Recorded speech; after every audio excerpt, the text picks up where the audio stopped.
यह कहानी एक छोटे से गांव की है, जहां एक गरीब लड़का नामक राज अपने माता पिता के साथ रहता था। राज का सपना था कि वह अपने गांव का नाम रोशन करेगा और उसके माता पिता को खुशियां देगा।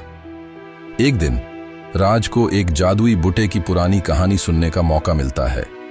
गांव में एक पुराने और बुजुर्ग ब्राह्मण ने राज को एक जादुई जरी का जामा देने का वादा किया था। यह जामा उसके परिवार के कई पीढ़ियों से आया था और उसमें जादुई धागे थे जो खासी शक्तिशाली थे। इस जरी की एक खास बात यह थी कि जो भी इसे पहनता था उसे अद्भुत शक्तियां प्राप्त होती थीं।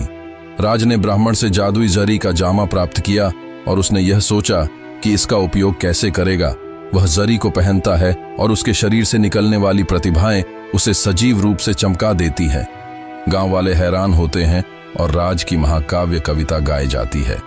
कुछ दिनों बाद गांव में खुशहाली का माहौल छाया रहता है, लेकिन राज का दिल अब भी बेचैन है। उसे यह आभास होता है कि उसने जादुई जरी का उचित उपयोग नहीं किया है। एक दिन गांव में एक गंदा और आलसी आदमी आता है जिसने राज के जादुई जरी के बारे में सुना है। वह उससे जादुई जरी को पहनने का अनुरोध करता है। राज, जो उसके असली इरादों को समझता है, उसे जरी पहनने की अनुमति देता है। आलसी आदमी जरी पहनता है और सोचता है कि अब उसे किसी भी प्रयास की आवश्यकता नहीं है। उसने लोगों के सामने बड़े अहंकार से बोला, अब देखो कैसे मैं इस छोटे से गांव को बदलता हूं। लेकिन जब उसने जरी पहनी, उसे एक अजीब सी शक्ति ने बाधित किया। जरी ने उसकी अधीनता में लाने के लिए उसको सीधा गांव की सफाई कार्य में शामिल कर दिया।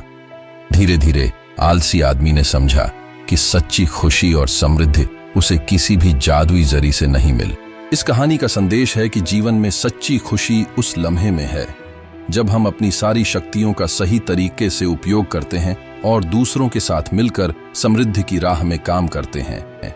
ऐसी ही मजेदार कहानियों के लिए वीडियो को लाइक करें, कमेंट करें और चैनल को सब्सक्राइब करें।